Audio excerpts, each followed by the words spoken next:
This episode of Test Drive is brought to you by Elmec and their EV Duty Smart Home Charger.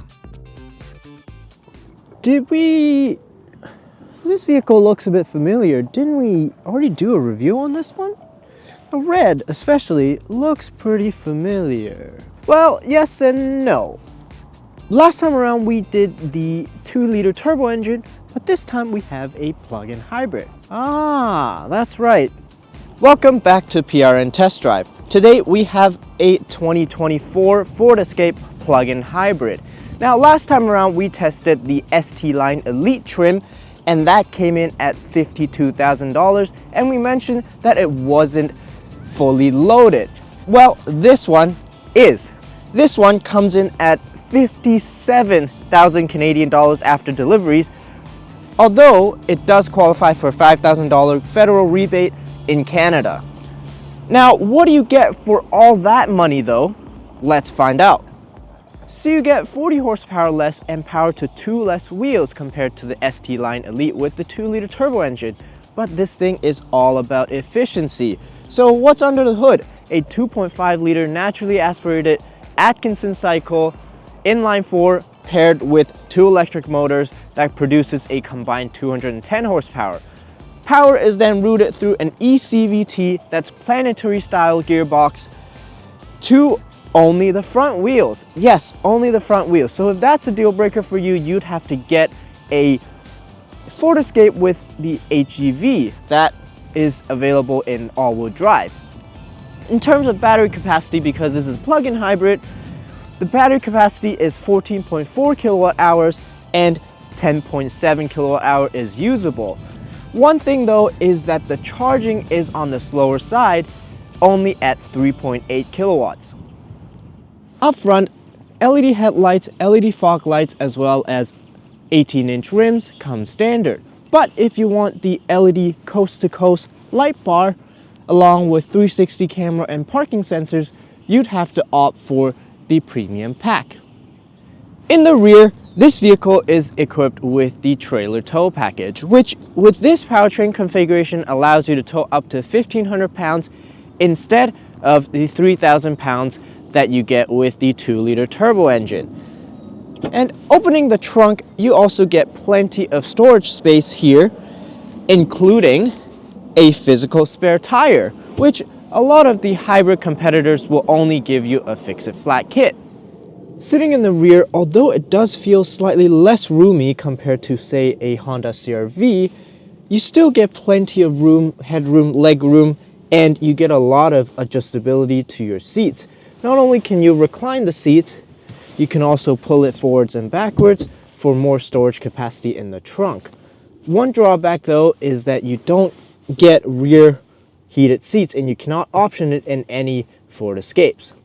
Sitting in the front seat, because this vehicle is equipped with the $4,900 premium pack, you do get a couple of optional extras. Head-up display is fighter jet style, which looks pretty cool. A 12.3-inch digital instrument cluster display, memory seats, a B&O sound system, as well as these quilting pattern leather seats. The overall interior is built quite well. I don't really find any creaks, which is bonus points to Ford. However, there are a couple of things that I don't really like about the interior. Even though we have these big screens, they are very laggy at times, which really hinders the user experience.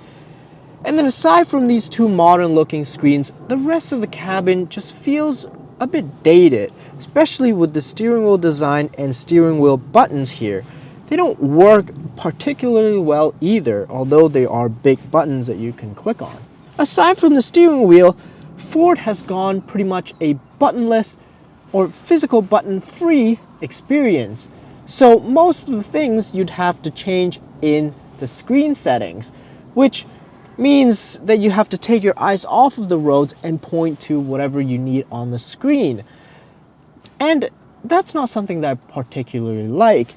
Even the drive mode, although you have a physical button for the drive mode, you have to click the physical button and then select which drive mode on screen to pick your drive modes, which I just wish they would cycle through using the physical button instead.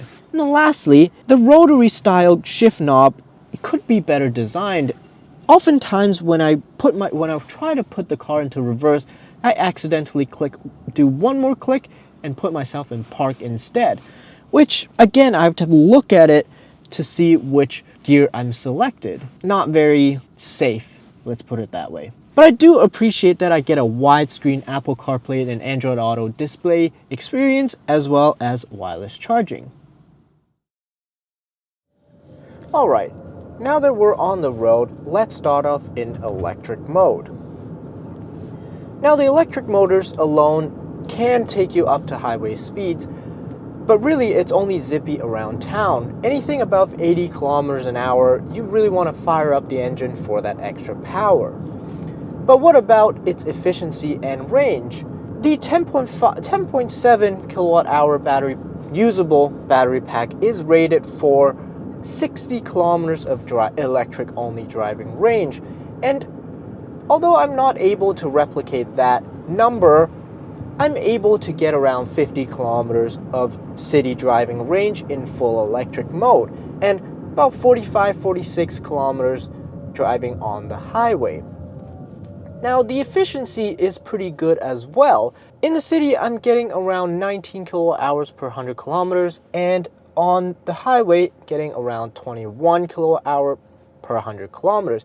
These are great numbers, especially coming from such a small battery pack. These are basically full EV territory in terms of efficiency, and I've really no complaints. I think it does a pretty good job. What's even better is the fuel economy after the battery runs out. Usually in most PHEVs, the fuel economy suffers a little bit because of the added weight.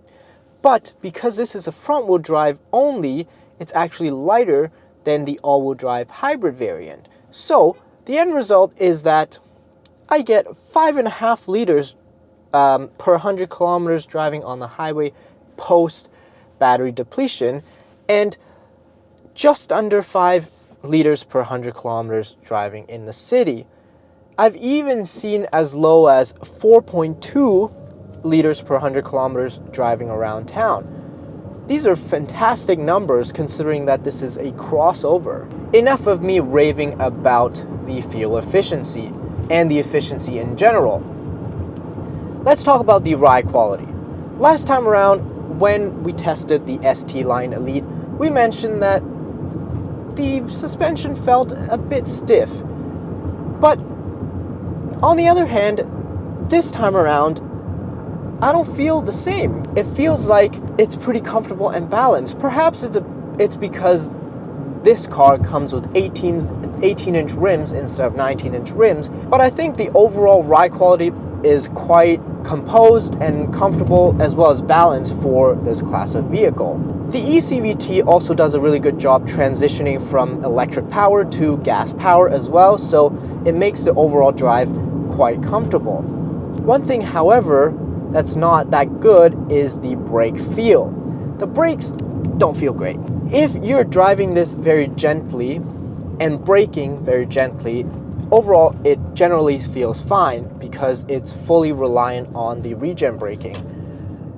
However, if you have to brake a little harder, or as soon as the physical brakes kicks in, it's just way too sensitive. It's very difficult to modulate, and as soon as you get to that point where the physical brakes kick in, it brakes way harder than you think you would be braking. It's quite bad to the point where when I was driving and I pressed on the brakes, I've done a couple of times where I unintentionally did basically an emergency stop. So the brakes is very difficult to drive smoothly. Oh, one thing else, the blinkers. The blinker volume is so low that it's basically inaudible at any speeds other than 0. I turn on, I can't hear it. I can't hear it at all. And I think the volume needs to be a bit higher, as all blinkers need to be audible. Overall, the Ford Escape is a pretty good looking SUV, but I think the coast-to-coast LED light bar is a little bit tacky as a lot of manufacturers are doing it already. The fuel efficiency and the efficiency in general is fantastic on this plug-in hybrid, but it's missing all-wheel drive. The ride quality is great and the handling is not bad either, but the brake feel is not great. It's very difficult to modulate properly and smoothly. So ultimately, I don't know if this vehicle is a no-compromise plug-in hybrid like the price tag would suggest at 57,000 Canadian dollars. What do you think? Do you think this car is worth 57,000 Canadian dollars? Or would you spend that $57,000 on something else? Comment down below and let me know what you think. Thank you for watching, and don't forget to like and subscribe. We'll see you next time.